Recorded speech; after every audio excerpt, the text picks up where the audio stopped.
मुदाकरातमोदकं सदा विमुक्तिसाधकं कलाधरावतंसकं विलासिलोकरक्षकम्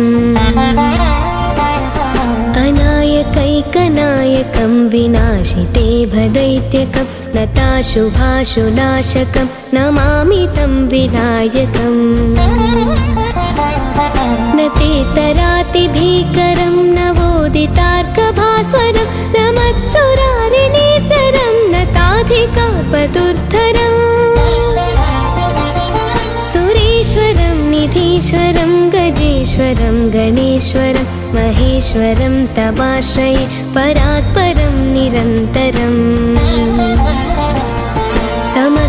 समस्तलोकशङ्करं निरस्तदैत्यकुञ्जरं दरेतरोदरं वरं वरे भवक्त्रमक्षरम्